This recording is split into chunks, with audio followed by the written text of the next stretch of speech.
All right. So again, my name is Lori Clement, and I'm happy to be here to speak to you tonight about Google Classroom. I appreciate that you're taking the time out of your evening to try to learn a little bit more about the tool. So just before I get into Google Classroom, I thought I would just share with you, as Stephen mentioned, you can mute your microphone. So if you put your cursor anywhere on your screen, you should see that at the bottom you have a microphone. If you click it and you toggle it on or off, that just means that you can speak freely without us being able to hear you. And we will keep you muted during this time. It just keeps it simpler. But you also have the opportunity to turn your camera on or off. So if you're happy to have your camera rolling, that's great. If you prefer to not see and you notice that some people maybe just have icons showing, you can also click the camera icon and that will turn your camera off for you as well.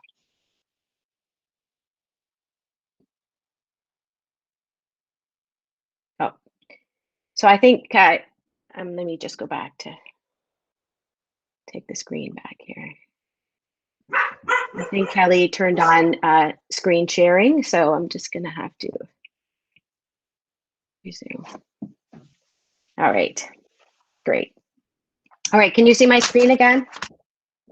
Yeah, okay, perfect. All right, so I just wanted to show you a little bit about Google Classroom. So the reason why we use Google Classroom is that our board is a Google Apps for Education board. And what that means is that we have our own domain.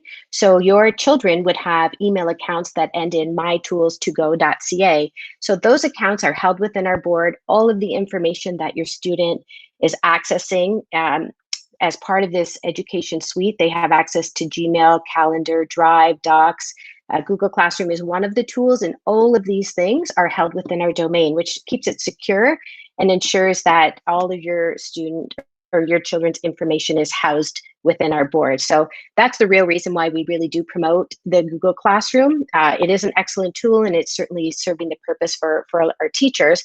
But at the same time, we just want to reiterate that it is secure, and it does allow you to feel confident that all of your child's information is held within our school board's domain. Um, the second thing is that you can access Google Classroom through the Chrome browser. You can access it through other browsers. It doesn't work as well because Google obviously Chrome is part of the Google suite. And so everything works better if you are accessing it through the Chrome browser. Google Classroom is also an app that you can download on any iOS device, phone or tablet, as well as Android. So it is very convenient that you can have it on all your devices or whichever device your child is using primarily to access their classroom. All right, so the next thing I just want to show you two things. One is how to access Google Classroom, and the second is the parent portal. So I'm going to take you first. If you aren't familiar with the parent portal, it is available and provides a lot of great resources that hopefully you can use to help your child as well. I think I have it just loaded here. Okay, so there we go. So we talk about a lot of different things on the parent portal. Today, I'm just going to talk about the Google Classroom. But if you notice, we have a direct link here to Google Classroom. And when I click it, there's information for you on how to get started if your child has not yet accessed their classroom. Some of our younger students are just getting into it. But if your child is a regular, then that would be something they've done already. But the other thing that's interesting here, and we're going to talk a little bit about it tonight, Emily will in her presentation, I just want to highlight for you that it's here, is that these are all links and how to graphics on if you're trying to take a picture and submit it to your classroom teacher, if they're using a Google document. So when you come into the parent portal and you click on one of these links, we're not going to get into all of the detail now, but just a quick visual, but there are step-by-step instructions here. So if you're feeling unsure or frustrated, you're not quite sure how to do something, please know that the parent portal is here for you, and all of that information is located under Google Classroom. All right, and the last thing I'm just going to show you is if you are logging in Google Classroom, if you're logged in, it can be accessed by your students. Here we have the 9 square, it can be called a waffle. It can be called a lot of things, but Google Classroom is an app that your student or your child would be able to click from this 9 square right here. And if they are logged in with their tools to go, the board also provides shortcuts that would be right on the left of their browser here. And you can see here that Google Classroom is there as well. So there's a lot of different ways that we try to make it very convenient for your child to access Google Classroom. And those are just a few. All right, so I am going to hop back and I will stop sharing my screen. All right, so I think Emily is going to walk us through some specifics in Google Classroom right now. Thanks, Emily. Yeah, no problem. Thanks, Lori. So I am appearing as student 1 when I talk and when my screen comes up. This account was created for the purposes of this evening. And so this account, this Google Classroom that you'll see, can you see it okay? And we've got one person on the line who's saying that she can't see your screen for some reason. Okay.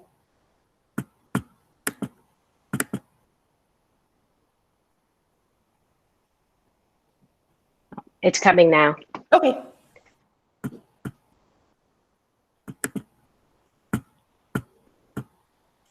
Okay, so you're still able to see it, Lori? Yes, I am. Okay, great. Okay, so and I think the parent can as well, so we're set. Thank you very awesome. much. I'm so glad to hear that. So on this Google Classroom, like I said, it was created for tonight, so it will look different than the one your child in the class they're enrolled in. However, the basics will be the same in terms of how the information is presented. So what I want to go over on this page here is the basics of Google Classroom. So here you'll see a opening banner. It may have your child's teacher's name here. They may have office hours listed when they can be contacted. There may be information to Google Meet, should they be doing that method of communication also. You'll notice the Classwork page right here, people, and I will go over what each of these mean. And then the 9 dots, the waffle Lori talked about.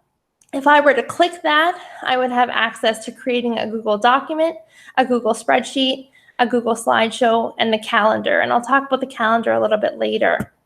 On the left-hand side here, if I go to upcoming, it tells me everything, every assignment the teacher has made. I made these, they're pretend, they're just for tonight. But if I were to click view all of the assignments that I have would appear. So I'm actually not going to recommend that. I'm going to recommend, you absolutely can, but it can be overwhelming, and I find it's more organized on the Classwork page. You'll notice here it says share something with your class. Now, just as every teacher chooses to do things differently, some teachers might have the ability for students to write a message. Some teachers may have disabled that feature. However, should your teacher have this available, then you would be able to write something here to the teacher directly. Now, the stream, every time, again, there's 2 ways of doing this. Sometimes everything the teachers or any staff members, support staff, educational assistants, LSSTs, are present in the classroom, and every time they upload something, it may appear in the stream. And I know it can be overwhelming to see all the information coming at you. So what I always recommend is to kind of make a mental note, a placeholder. Okay, when did I last come into the Google Classroom? Let's say it was May 18th. So I'm going to scroll all the way to the last thing I saw. The last thing I saw was Oh Canada. Okay, I know that I posted Oh Canada last. That's the last thing I saw the teacher wrote. So let me kind of see everything I'm going to go over. This is all the material that's presented. But again, it's organized for you under Classwork. So don't worry too much about the assignments on this page. I would worry more about messages from the teacher. For example, I have one here that says daily check-in. Some teachers may do a daily check-in this way, where I may say, please write a message for today's check-in. Something as simple as, hello, I am here. Just letting the teacher know that I'm here that day. Then if I scroll up, I posted, please answer the question of the day located in the daily check-in. Then I'll go to the I'm going to go to people next, just because there's less there. When I click on people, the teachers, any staff that are enrolled in the Google Classroom will be there. This is a feature I really encourage parents and students to use, where you can email just by clicking on this envelope. I could email the teacher directly and ask them any question I may have about the material. Then we'll head into the Classwork page. So on the Classwork page, there's all different headings here on the left-hand side. Google calls them topics. Topics, I find, is a fancy word for heading on the screen. So we'll kind of go over a few, but again, I just want to go over the page. So each heading is here, and then view your work. This is everything that has been assigned to me. It's important to note that your child may have different work than another child in the class. For example, if I assign something to group red, and I would like them to read a certain book this week, and I would like group blue to read another book this week, your child and your child's friend may not have the same work. So just what has been assigned to your child would be in this View Your Work tab. I kind of call this like the people who like to-do lists. I'm a person who likes a to-do list, so I like the View Your Work feature. Other people are planner people. My sister is a planner person. So she, I know, would like the option where it will tell me by day everything that's due. So for today, I have all of these things, and Tuesday I had Mouse's assignment, and Thursday a coding assignment. Just one way to view them. And then the Class Drive folder is every document that has been shared to me for me to complete. So if your child's been assigned a specific Google Doc, it would appear here. Again, that will make more sense to you on this page. Some teachers have posted a weekly summary listing everything that's due that week, and then where to find it potentially. Now you'll notice there's different icons. So a gray icon here means material. I could view the material and I can write a comment, but there's nothing assigned to me. The only thing that you'll see in View Your Work are things that are actually assigned with a due date. Any material does not have a due date. Anything with a blue clipboard is something that has been assigned to your child and needs to be completed. So we'll do daily check-in. Some teachers do daily check-in this way. They do it in Google Sheet form. So for Monday, May 25th, you would write your child's name, and then some teachers may do it as what was the best thing you did this weekend, phrasing it as a question, so any type of question. Some teachers might do an emoji, and then I could just type in Sarah, and I liked eating ice cream the best this weekend. So that would be how you would be able to upload it in real time. Now, an important thing to note, you don't have to click share to go back to the teacher. And a lot of times I get asked from students, Miss, did you receive my work, or how do I know you received it? And it's a great question. Google uploads in real time. So every time I type, it uploads right away. So I can see if a student's completed work, if it's in a Google form. Now, if it's an assignment page, that's different, and the work would need to be turned into a teacher. And we'll go to that example next. Just quickly, here's the parent portal, as Lori mentioned, and a link to the portal there, which I believe is on many Google Classroom sites. So Lori, if you're ready, we'll go into the example. In this example, under literacy, called Mouse's Spring Day. Again, it's not a real, it's an assignment I did with my students, actually. So if I view assignment, I've assigned for the students to complete a work in a Google Doc. I've asked them to watch a YouTube link here, and it's the reading of the story. They would watch the video there. And then I'm going to open the Google Doc that's been assigned to me as a student. So when and this is where I find there's a little bit of confusion in terms of when teachers give feedback, and that's kind of something Lori and I will jump into now. So Mouse's Spring Day. So we're going to pretend that we watched the YouTube video on the story Mouse's Spring Day. And then I'm going to answer what happened first in the story. So I'm going to say first,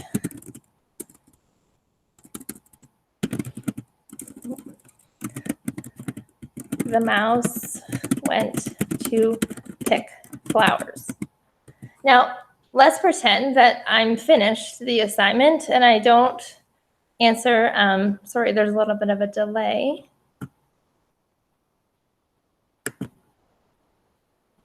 Okay, so I'll just stop it there. So I'm going to click turn in. I'm going to pretend that I'm done the assignment now, and I'm just going to click turn in. So a lot of times teachers are asking students, please make sure you click turn in when you're completed your work. So I'm going to click turn in and pretend that I'm done.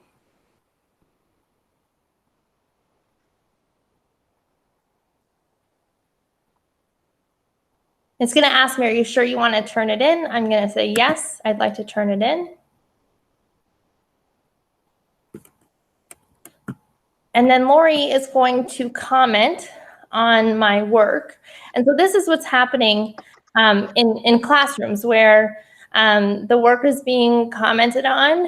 But a lot of times students are submitting work and they're forgetting to go back to check the work to see for any recommended changes. Now, this happens in everyday real classrooms when we're together in the classroom, and that teachers would give a suggestion or feedback on work, and then students would be encouraged to revise and make edits. It's the same in Google Classroom. So if your child submitted work, I'd encourage you to go back to check their work for revisions. All right, Emily, it's been returned. Okay.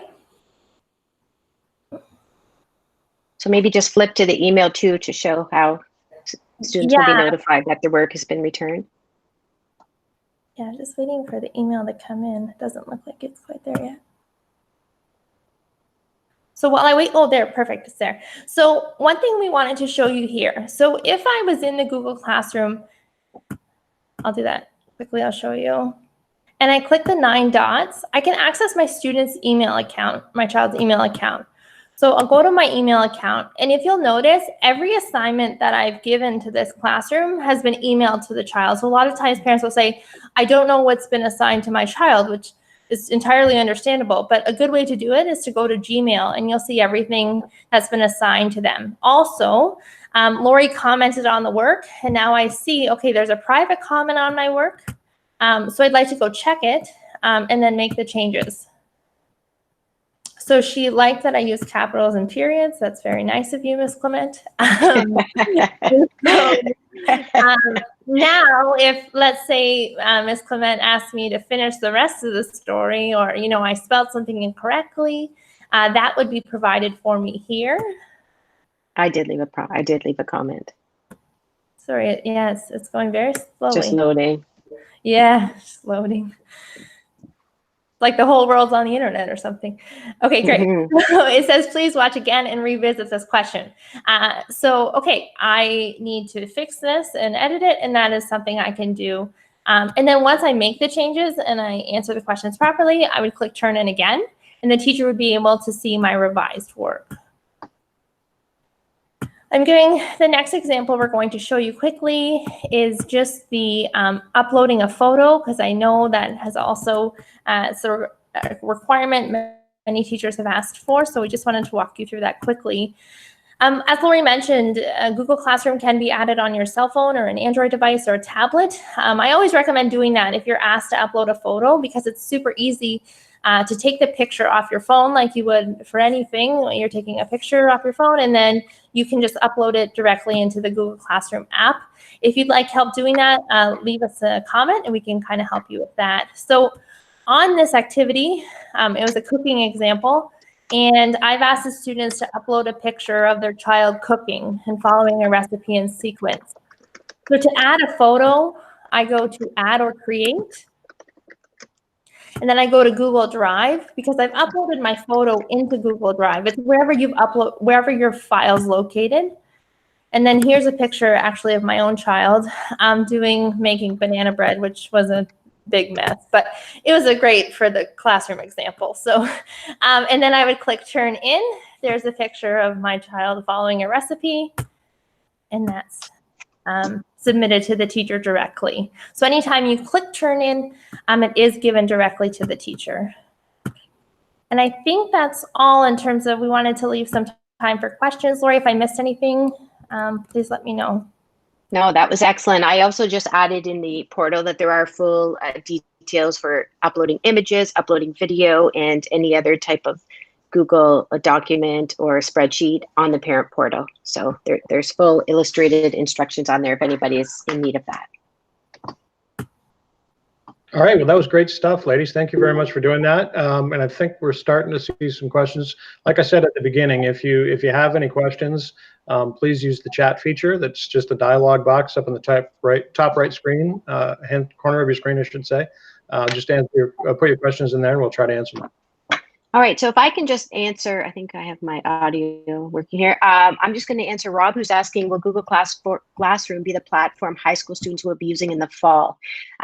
Google Classroom is the main platform that we are encouraging all teachers to use. That being said, Rob, there is also Brightspace, which is our e-learning environment that some teachers have used or are using for some of the older students or some of the high school students. And there's also, I'll mention Seesaw, which is used in kindergarten. However, Google Classroom is the platform of choice and is used by most teachers. I hope that isn't a definite answer, but it's most likely.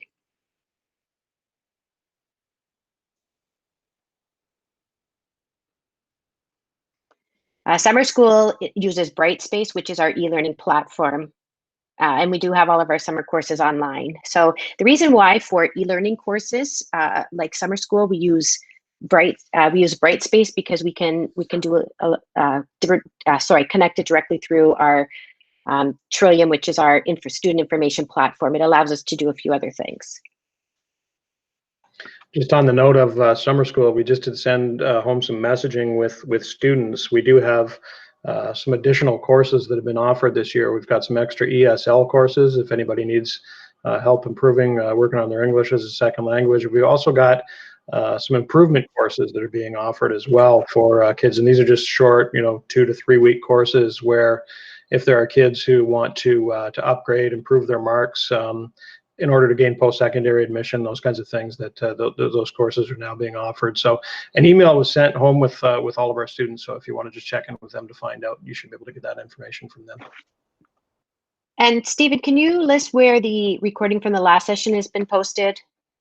I believe it's, yeah. Yeah, so it was actually, you know what I can do? While you're answering the other, it was another question, I can go and grab that link and I can post it there. Great. One moment. And also this session. All right, so Bill, this session will be in the same place as the last session, and Stephen will be showing you where you can locate that. Yeah, so you can, if you're on Facebook or Twitter, you can find them both there, but I'll grab the link for you and post it now. Just give me one moment, I have to log in here.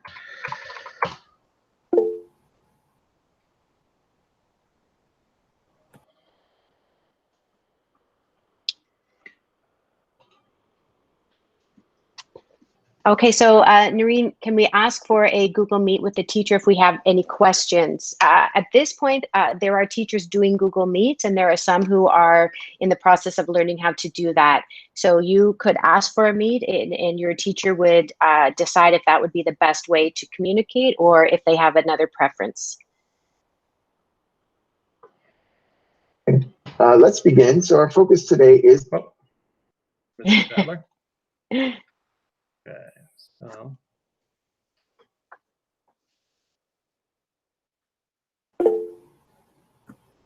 So that's the YouTube link for that for the first session on Google Meet. Oh, thank you. Yeah, if there's any areas you're having trouble navigating on your own, we're happy to, we can jump back into the classroom and show you where things might be located, just as a suggestion, if there's anything you'd like us to go into detail on.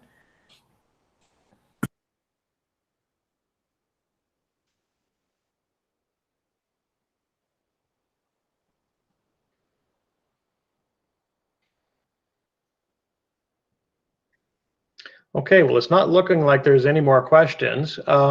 If after the fact, oh, wait a minute, there's one. Hi, Mrs. Lamarzi. That's great. Hi, Naveen. I love it. I love it. If you do have any further questions, if you need any additional support, if there's anything that we can help you with, feel free to use the same email address that you registered with. Just send it along to us, send us any questions there, and we can try and get those answered for you. It looked like there are a couple other things coming up there. What were they? So the first one is no, you do not need any type of a code for the parent portal. It's wide open on the web, so you should be able to access that no problem. And I think we did have the link in the chat here. And Stephen, there was a question, can we ask about summer school? So I'm gonna post that one for you. If you got a question about summer school, we can certainly try to answer it for you.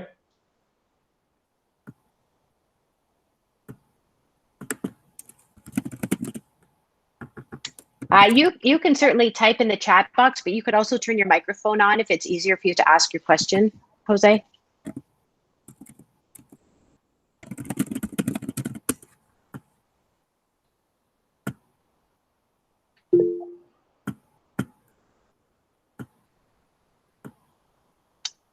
In regards to the next session, we're tentatively looking at Thursday night, and that would be the subject on that, Stephanie, would be read and write. And the question is, can we change the courses? Do you mean if you've already registered for a course?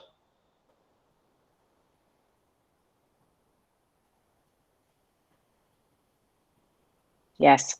Okay. You know what I can do, Jose, if you would like to, if there's a change that you would like to make and you want to send the information along to me via that parent support email address, just send that along to that email address. We'll check it and we'll follow up with the people, the clerical people who are the ones who are responsible for registering all the students, and we should be able to get that sorted out for you.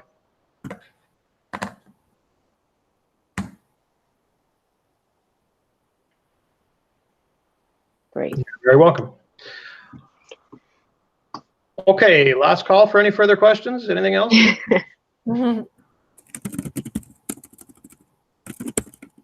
All right, well, just in conclusion then, thank you very much to our facilitators. I think they did an excellent job tonight. I know they put a lot of time and thought and effort into preparing this presentation for you. So again, thank you very much. And like I said, stay tuned. We will be posting some information pretty soon on the details for the next event. We hope that you'll be able to join us for that. So have a great night, and thank you very much. Thank you. Bye-bye. Thank you.